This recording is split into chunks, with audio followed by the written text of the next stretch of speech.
Hello fellow Aussians, I'm the Louisiana Quadling, and welcome to my channel. Today we are going to ease on down the road with this vinyl release of the film soundtrack to The Wiz. But before we go down that road, if you were a fan of Oz just like me, make sure to hit that little red OZ at the bottom of the screen and subscribe for more Oz content. I post new videos on the 15th and last day of each month. MCA Records released The Wiz in 1978. This is a double album and features two 33s. The front and back covers feature the movie poster artwork with Michael Jackson, Diana Ross, Ted Ross, and Nipsey Russell as the Scarecrow, Dorothy, Cowardly Lion, and Tin Man. The back has the tracks printed on the top. This is not your standard LP cover. This is a gatefold cover. Opening up the cover reveals a very nice image of the Emerald City with a more detailed description of each of the tracks. On each side, slipped into sleeves, are our 33s. The two 33s feature a yellow brick road design label, giving the tracks included on each 33. Our first record includes on the A side, Part 1 of the soundtrack, and on the B side, Part 4. Part 4? The second record includes on the A side, Part 2, and on the other side, Part 3. Okay, did people just not know how to count back then? Actually, they did, and this ordering of the parts in this strange order is actually something called automatic sequencing. Back when records were commonplace in everyone's home, you probably might have owned an automatic turntable. This is a turntable that can have multiple records loaded at one time, played one after the other. So with this particular release, you would load the discs and play both A-sides, Part 1 and Part 2. Once those were done playing, you would then flip them over and play the B-sides, which would be Parts 3 and 4. This record also comes with some inserts. First, we have this booklet. It includes some really neat comments from the director and producer on the production of the film and, of course, its soundtrack. The producer, Quincy Jones, talks about how Charlie Smalls, the man who wrote the original music for the Broadway play, asked him to produce the music for the film. How could anyone possibly say no to that request? Also included is a full list of the performers, some nice behind-the-scenes photographs, and song lyrics. Our last insert is this lovely 20 by 20 poster featuring various scenes from the film. Now that we've gotten that out of the way, what do I actually think about the soundtrack? Well, let's first talk about the talent that's included on this record. You really can't ask for a better cast both in front of and behind the mic. Diana Ross, Michael Jackson, Lena Horne. I mean, you could literally name everybody off on this thing and go, oh my gosh. This is so good. Then you have Quincy Jones. After producing The Wiz, he later produced a little song for Michael Jackson called Thriller.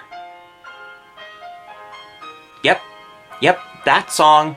So the man who produced Thriller is the same man who produced the music for The Wiz. I literally could just end the video here. I mean, that's just epic enough as it is. Quincy Jones wrote some new songs for this soundtrack version of The Wiz.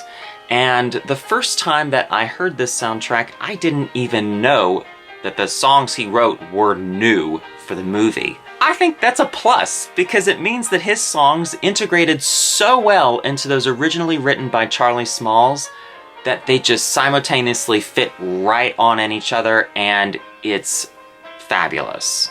With this being a double album, there's a lot of music to digest.